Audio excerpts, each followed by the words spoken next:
नमस्कार स्टूडेंट्स। आज हम बीए द्वितीय वर्ष की आधुनिक हिंदी कविता में संकलित मैथिली शरणगुप्त द्वारा रचित संदेश में यहाँ मैं नहीं सवरक का लाया कविता की व्याख्या करेंगे। संदेश यहाँ मैं नहीं सवरक का लाया मैथिली शरणगुप्त द्वारा रचित महाकाव्य साकेत का एक अति लघु अंश है। इस प्रसंग में भगवान राम ने अपने अवतार व जंगल में आने के उद्देश्य को स्पष्ट किया है।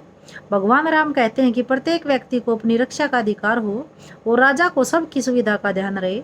मैं आर्यों का आदर्श बताने के लिए इस पृथ्वी पर आया हूँ।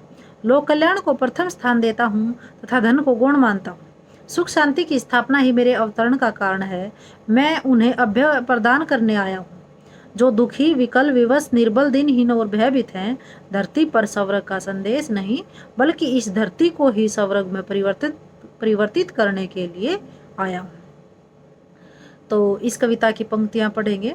निज रक्षा का अधिकार रहे जन जन को, सबकी सुविधा का भार किंतु शासन को।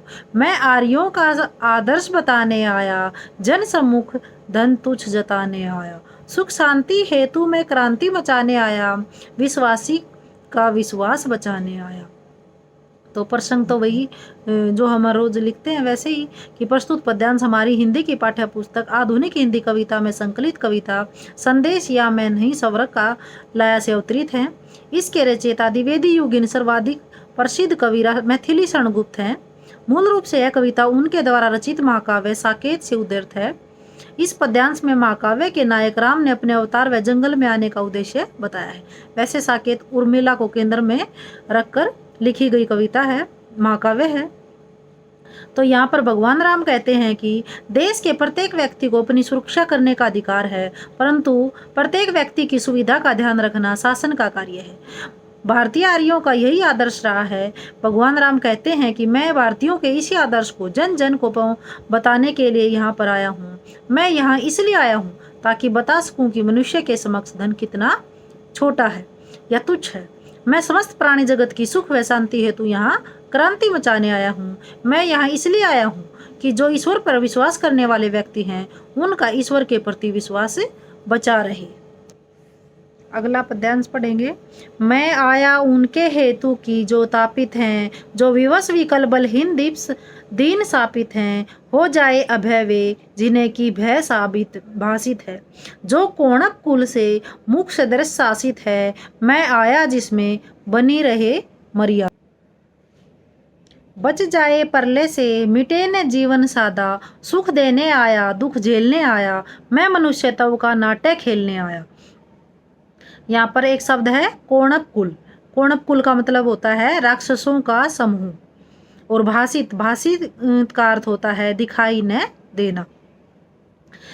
तो भगवान राम अपने अवतार व वनागमन के उद्देश्य को स्पष्ट करते हुए कहते हैं कि मैं यहाँ दुख से दग्ध लोगों का ताप मिटाने आया हूँ।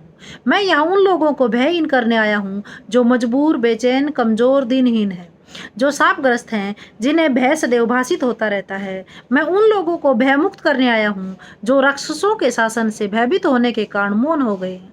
मैं यहाँ इसलिए आया हूँ ताकि नर समाज में मर्यादा बनी रहे, समाज किसी भी प्रकार की प्रलय से बच जाए, समाज का सीधा साधा जीवन समाप्त न हो। मैं यहाँ लोगों को सुख प्रदान करने आया हूँ तथा उनके दुख शोम उठाने आया हूँ।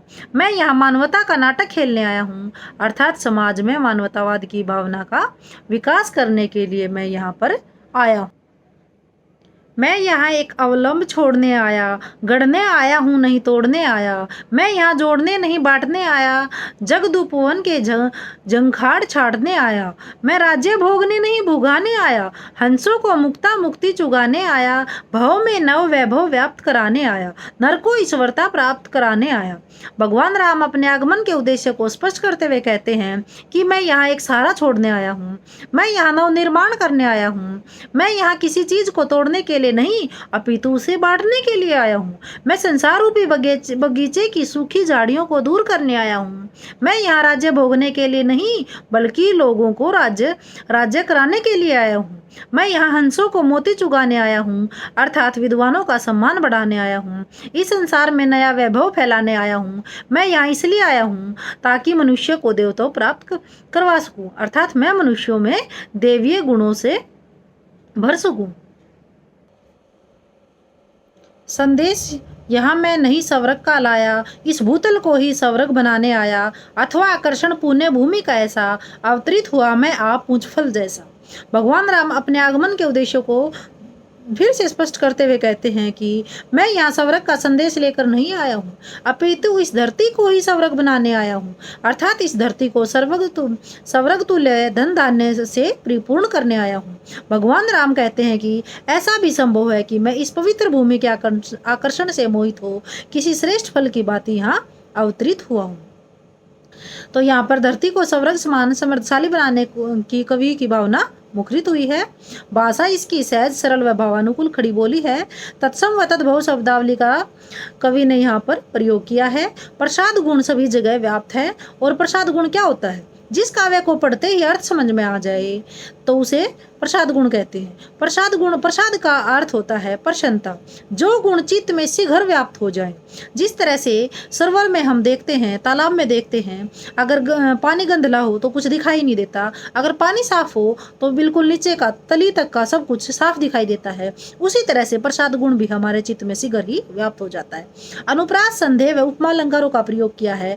अनुप्रास का तो आपको पता ही होगा, उपमा का भी। संदेह ये होता है कि किसी चीज को देखकर जहाँ संदेह होने लगे वो होता है संदेह अलंकार। एक उल्लेख अलंकार का कवि ने यहाँ पर प्रयोग किया है। एक वस्तु का अनेक प्रकार से वर्णन करना उल्लेख अलंकार होता है। संवाद शैली का भी कवि ने यहाँ पर प्रयोग किया है। संवाद शैली का अर्थ होता है बातचीत, वार्तालाप, पात्रों की सोच, चिंतन, तार्किक अक्षमता का जिसे पता चलता है वो होती है संवाद शैली। एक पुनरुक्ति अलंकार का भी यहाँ पर कवि ने प्रयोग किया है। जैसे कि हमने पहला पैराग्राफ जो पढ़ा था उसमें था जन जन, तो पुनरुक्ति अलंकार है। उसमें पुनरुक्ति का अर्थ होता है पुनः दोहराना।